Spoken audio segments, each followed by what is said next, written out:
It's Thursday. It's 4 o'clock. It's Short Fuse. The red shirt's back. I sound slightly hungover. I'm not, sadly. Although I did go out in the city last night, so I had a good time. And it's a very interesting show. It's a very interesting show this week because we say goodbye to the pain in our arse, the stool we could never get out, the little itch that you just can't scratch. It's George's last day. It's scratched now. Supposed to sound sad. Yeah, we are sad. Yeah, absolutely.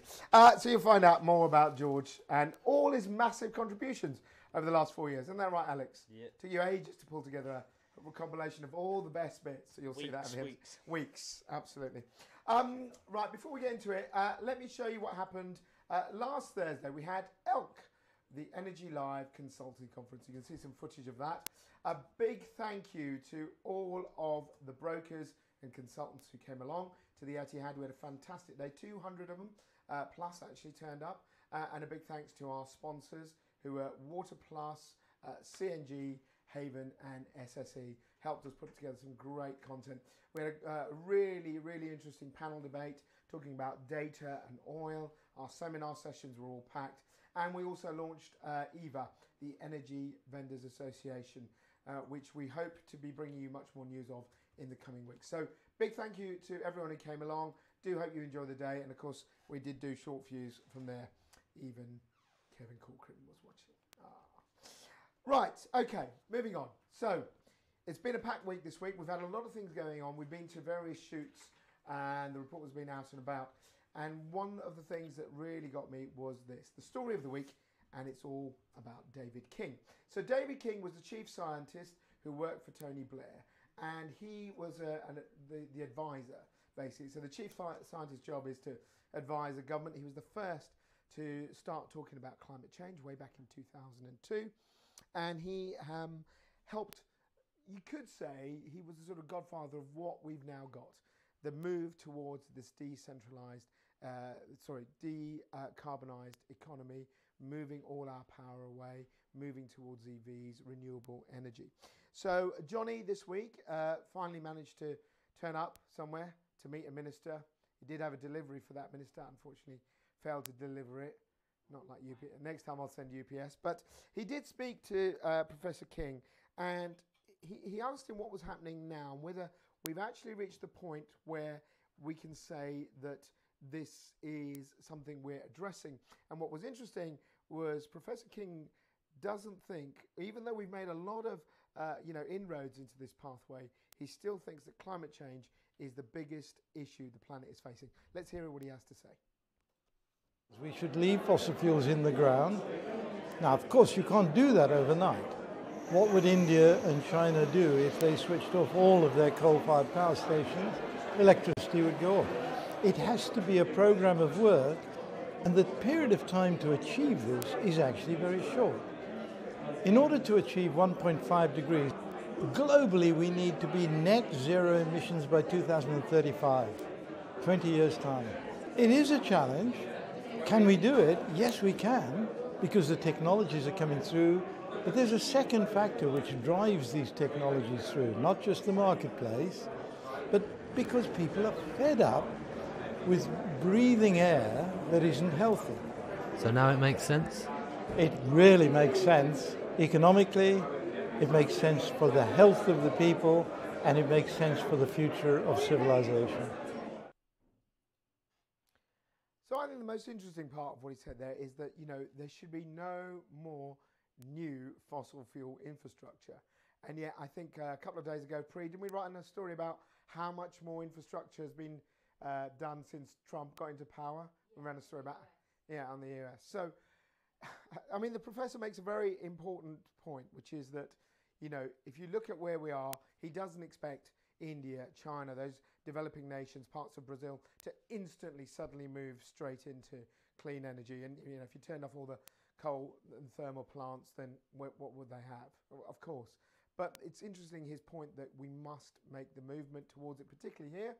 And you could say the government has probably done the right thing, although some would say we've sort of given ourselves a bit of a shortfall in our power supply.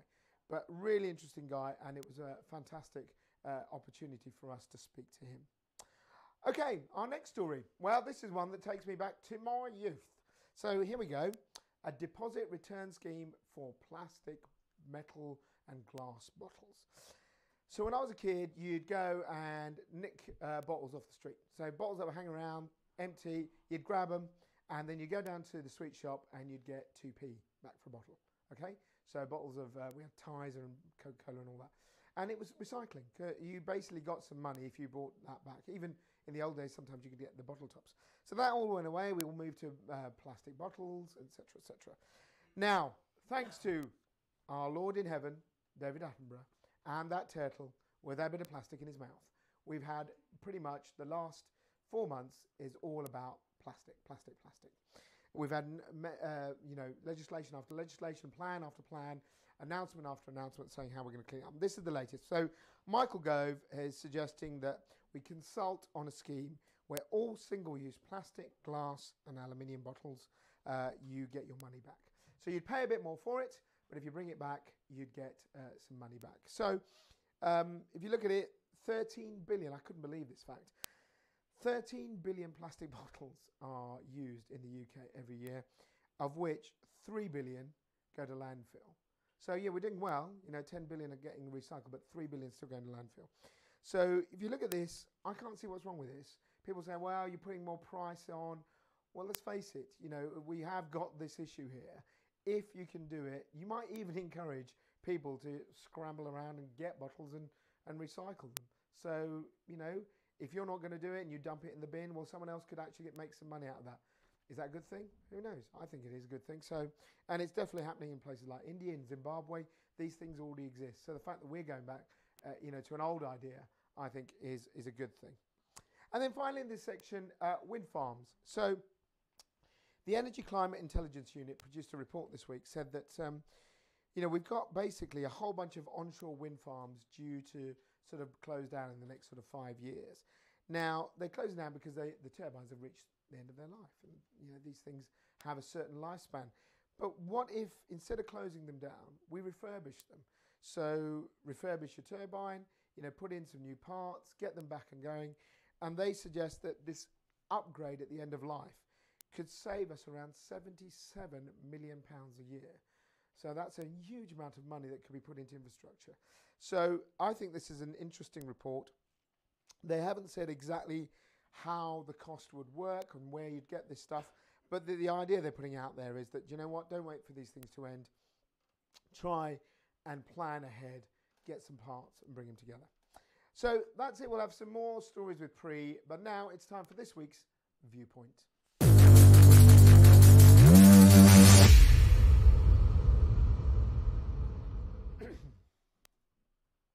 So this week, big thanks to Helen Disney from Unblocked Events.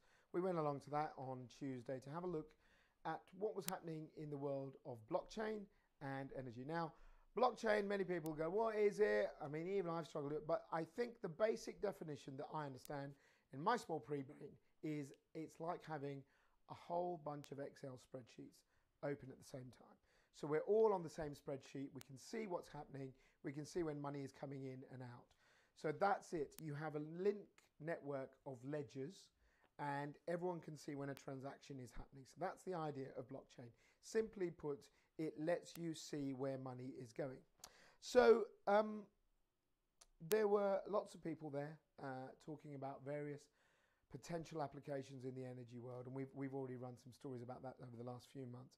But a very interesting guy I met was a guy called John Henry Clippinger, Professor Clippinger. He's an MIT professor who now works as the sort of tech man for a company called Switch.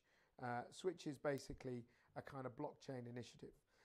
And what he's saying is very simple, and I think this is really, really something I've not heard of. We heard of all the stuff about what was happening with the mortgage markets before 2008. This lot here were children, so they don't remember any of this, right? But there was lots of stuff that was going on in the build-up to 2008, 2005, 6, 7, where people were saying there's lots of free credit. You're getting lots of credit cards offered to you. People are getting self-certifications. There's a big bubble. It's going to blow, and it did. And it blew the crash of 2007, 2008. Professor Clippinger thinks that could be coming in the way of fossil fuels. So what he's saying is that we have millions, billions, in fact trillions of our money, whether it's pensions, whether it's savings, invested in the fossil fuel industry. Well, no shit, Sherlock. It's been always seen as very, very stable, a good return. So you invest in energy companies, oil companies. He's saying, well, if we know that basically fossil fuels are going to go, and they will go, maybe not the next 5 years, but certainly within the next 30 to 40 to 50 years, definitely within that time frame, what happens to all the money that we've invested in that? As these assets become less valuable, where are you going to put your money? And he's suggesting the future would be divestment into clean energy traded through blockchain. He gave a really interesting talk, and then afterwards I caught up with him. So let's hear what he had to say. When you look at climate change and the full risk that's inherent in climate change, that risk is not priced into the cost of fossil energy. So we have a false market signal. And what's happening is we're starting to see that real cost come in. So you have various things that are going on. One, that people say, oh, it's only 2 degrees centigrade. Well, now their projects are saying it could be up to 4 to 5 degrees. Well, if it hits that, then it's really catastrophic. So you have that issue. Then you have desertification. That's what we're starting to see, and the rapid rates of that and what's happening in the Middle East and immigration policies. You have the sea levels rising. And that compounded with the intervals of storm. They're getting more severe and closer in. So you have this basically bubble, and you have petrodollar assets. You have sovereign wealth funds holding $4 trillion, $5 trillion worth of those. Those are going to, at some point, rapidly depreciate. And they're going to want to accelerate their transition from that to a sustainable asset class. I really found him very, very interesting. And what I really thought was incredible was he was thinking about meritocracy. The last bit he talked about, if you have everyone generating clean energy, doesn't matter who they are, you, me, companies, and then we can see where that energy came from. So you can prove the actual, legitimacy, providence, as I'd call it, with fine works of art. You can say, do you know what? That energy, that unit of energy, was generated completely cleanly. So I've bought a coin, whatever it is, an environmental coin, whatever it's called, worth that much. You then can trade that with other people. And I'm sure it's a long way away, and even the professor himself says it's a long way away. But I think it's something we need to think about, because the world's economy is invested in fossil fuels. And if we're going to go to clean energy, where will we then be investing? So that's opened up a real interesting line of argument, I think. What do you think? Let me know. You can tweet us. You can use the hashtags. You can email us at fuse@energylivenews.com. After many weeks of pain and torture, I have a professional to deal with. The haircut is coming up next.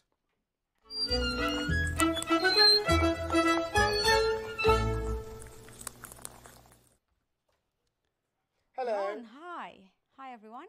Looking very glamorous today. So are you? Not really. Tell me what's been happening. So stories. Firstly, this week I was meant to go to the Shell, the opening of the hydrogen fuel pump in Beaconsfield, but due to my illness, thanks to Alex, shout out to Alex for saving the day. Do you know, I think you did a far better job than the other report we have, didn't you? Arguably. Yeah, well, yeah. Maybe we could train a couple of monkeys. And Alex, you would turn up at a job and you would do what I said, wouldn't you, Al? Not that camera. Yes, he would. And you might just give someone quite important something that we need to give them, wouldn't you? There we go. I wonder who we're referring to. Anyway, here. but cutting that aside. Yep. So we went to Shell's opening of the first ever hydrogen site under the same canopy as petrol and diesel pumps. So a petrol station with a hydrogen pump. Yep. This is what we've all been waiting for. Yes. So this is on the M40. So it's one of the busiest service stations. So hopefully, I'm sure one of you or some of you might be traveling that way, might see that. Tweet some pictures over to us. It's near Beaconsfield, isn't that Beaconsfield, right, Alex, yeah. That's right, yes, in Beaconsfield way. Alex, they can't see you nod. Yeah, he's a genius. Yes, so that's what we've got a film up on Yeah. our site. You can see that under the latest video section. So basically, hydrogen fuel cell vehicles can travel up to 700 kilometers on a single. 300 miles. Yeah, per hour, 300 yes. miles. Yeah, 300 miles. I'm used to the kilometers, and it can be refueled very easily. What I think was great about this story is that, you know, I'm a big fan of hydrogen cars, and I drove the Mirai, which I think most of them were Mirais there. Is that they you can feel them in the same time as a normal petrol pump in a car, Yeah, can't you? yeah. So Like 2 or 3 compared to minutes. electric vehicles, Absolutely. No so electric charging for, vehicles like- maybe 30 minutes, 40 Yeah, minutes. God, So it's some much of them quicker. overnight. Yeah. So, and do you think that this is ITM Power did this, didn't So they? ITM Power installed it Yeah. for Shell. So it's Shell's project. What's your view on this? Is it just a kind of little tester, or do you really think this is the beginning? I think from what we heard from Shell, they think it's the beginning, and they think it's already been commercialized in a way because it's at a petrol station now. But they think to be commercialized on a much larger scale, maybe nationally, there would be collaboration needed between government, between industry players, between those companies that install these fuel pumps. So what Shell said was you need a big collaboration between, and also the right government I'll policies hold in this for you. place. There you go. So you can So do I can this. move my There you go. hands, feel more free. Yeah, so collaboration and the right policies. So that he said was quite important. Okay. Well, I mean, I think it's a good idea because I think that is, you know, electric cars are great, and don't forget, a Mirai is an electric car. The only difference is it's charged by having a hydrogen fuel cell, so you put hydrogen in it. Yeah. So I think that was good. Next thing. Next is air pollution. So Ah, we've had a lot of good link. negative. We've had a lot of negative press. I guess the government has had negative press when it comes to air pollution because we've been going over the legal limits, especially in London, and also a lot of boroughs across the country. Yeah. So what the government launched late last week was £260 million Wow. worth of funding to tackle air pollution across the country. So an initial 40 million has been given to councils, so local councils to tackle air quality or improve air quality as soon as possible. So they could install EV chargers, they could incentivize taxis to be more cleaner. We had the film that we did on the London Electric Vehicle Company, which you can find on our website. So what I think some of the funding has also been provided for councils for targeted feasibility studies to see how they can reach those air quality limits as soon as possible. I think what's interesting is I got a bus the other day, and the bus turned its engine off. So it's these new buses. No, it was a diesel bus, but it's just like, you know, new diesel cars. Every time it stopped a bus stop, the engine went Is dead. it called idling or idling? Oh, Or yeah, I think they've stopped the idling basically. But I thought that was great. So Yeah. that's the first step. Obviously, we'd like to have, you know, electric buses and no pollution, but that's the first sort of step to cleaning up the stuff. Yeah. And this money will go what, for just ideas or actual projects? No, so actual projects. So councils. So some of these are for research purposes, and also some of the funding will be available for actually installing stuff or upgrading buses and upgrading cars, taxis in their areas. Cool. And then finally, we're travelling over to the Middle And East. yes, I thought we always have a lot of UK focused Fine. stories, so I thought we should give a big shout out to the UAE. Whoa. For those, Hello, UAE. For those who support nuclear power. Ooh. So the UAE is building its first ever nuclear power station. So it's in the process. Wow. The land of oil is building a power station A nuclear power based station. on nuclear power. And so it's going to have 4 reactors in total, but the first one has been completed. So that was the news story we ran. And it's being built with the help of Korea Electric Power Corporation. So they're using assistance from other countries to build it. It will have a capacity of 5.6 gigawatts, so that's about 25% of what the UAE needs in terms of electricity. Wow, that much? Yep, so it's Wow. a huge one, and it's expected to be completed by the end of the decade. So I thought it's quite interesting because it's the first ever Wait. 5.6. Hang on, let me just take this through. Okay. When did they start building this? Oh, I don't know, maybe months ago, A few months ago. or a couple of last year. I'm not sure as to the. And they're going to have it start date. finished within 2 years. Yeah, in the next 2 years. And we've been so waiting the for first Hinkley. one has been finished. Yeah. So they have 3 more reactors, which they expect to be completed by 2020. So the next 3 by 2020. And how long we've been waiting for Hinkley? since before you even started this job, didn't it? Okay, brilliant. All right, So anything else? that's it.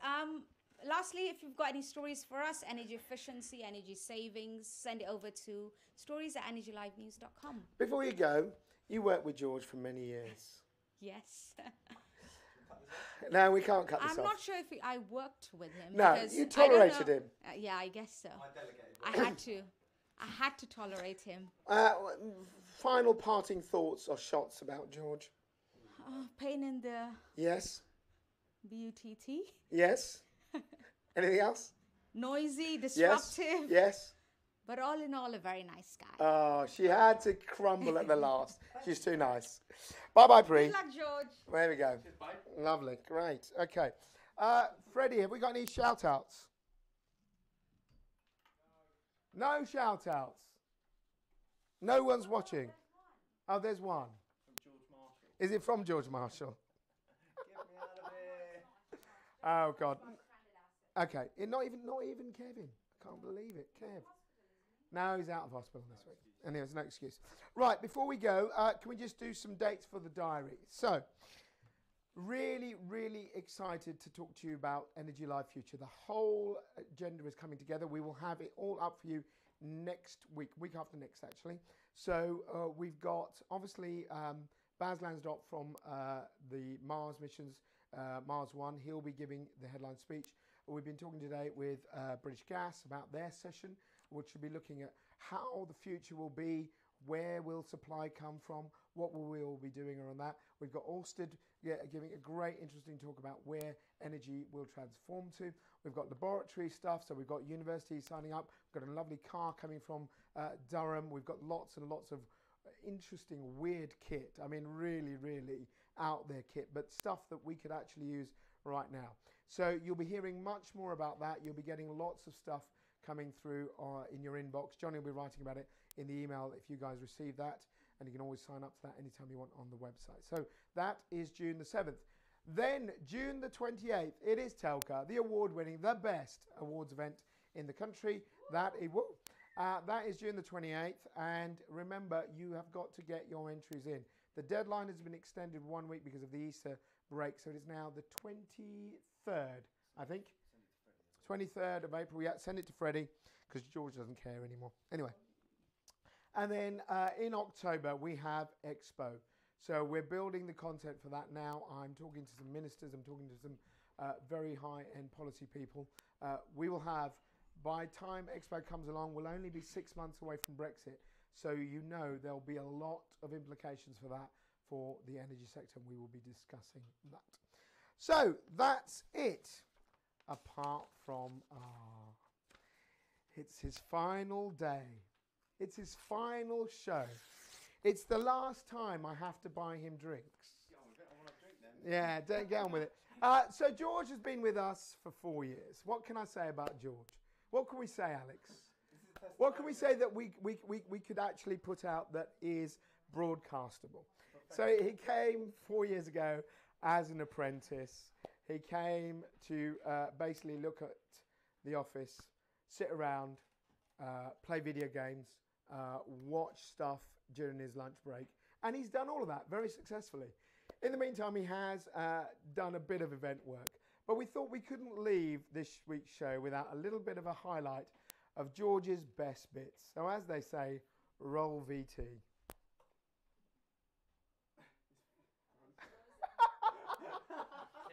It's frozen. That says your play again. What's happened there? This kind of sums it up. Hang on. Hang on. It was working fine. Let's see if we can get this up. This is great. Well, while we're waiting, Johnny, why don't you come in and give me your thoughts on George? Come on. Come this way, you fool. Right. Hello. Your thoughts on George? He likes Thai green curry, so Yeah. that's all good with me. He's handsome. The ladies seem to like him at Water Plus. Anything else? All ladies, not just that Oh company. yeah, all ladies. And some men. And in Sainsbury's actually. And Sainsbury's. Hot counter too. Yeah. And yeah, he's just the hardest working person I know, and it's been an honour to be in his company. This is a privilege, I would have thought. Yeah. Okay, right. Bugger off. Yeah, absolutely. I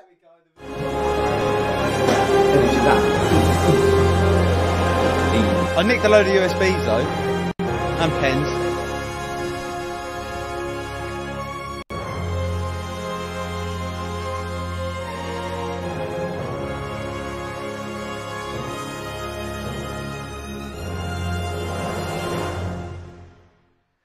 What an amazing individual. Right, come on then. You might as well have your moment in the sun. How am I going to do this then? Well, it doesn't matter. You're going to do this and you're going to go back. God. You didn't have to do your hair. Yeah, look, he had to do his hair. Ladies? Ladies, gentlemen, anyone else? How have you had your 4 years here? It's been awful. I can't wait to get out of here. I won't be blamed for everything anymore now. It's true, you won't have Well, an alley probably- chat. I You will be. probably will. Yeah. But you're off. You're off to do some more events, yes? Yep, doing freelance events now. So if anyone knows anything, I've got some work until the end of June. But after that, McDonald's? I'm all yours, baby. After that ringing endorsement. Yeah, ringing endorsement. No, I have to say, it's been a pleasure. Jeff, could you bring something through? We Oh, here thought, we what go. can we do for this boy who has been, you're right, a shining paragon of hard work in this office. Someone who really doesn't waste his time. But we thought we'd give him something, which I want you to open I live allowed to on open air. this on air? You are going to open it on air. I bought you and Jeff a present. Yeah, as well, well, this but is it hasn't arrived. this could be very unpleasant. This is live television. So this I think sums up what George is.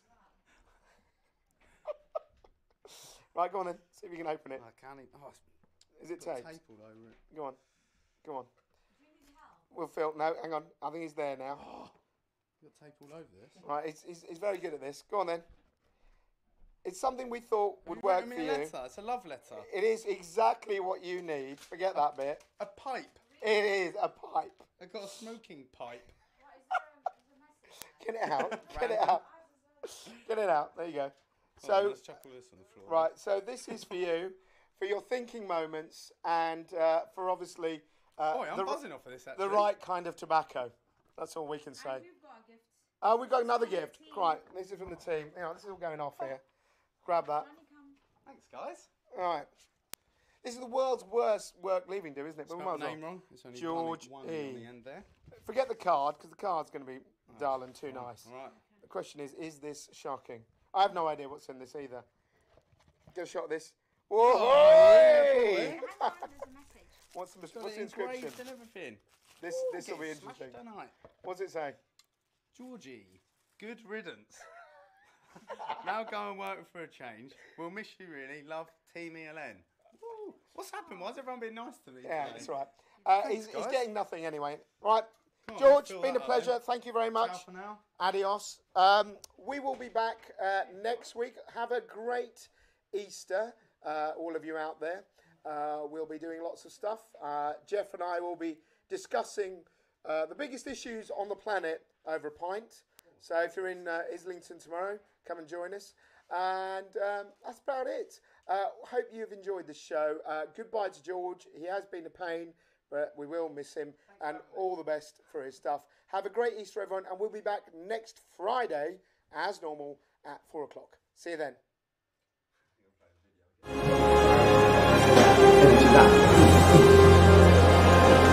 I nicked a load of USBs though, and pens.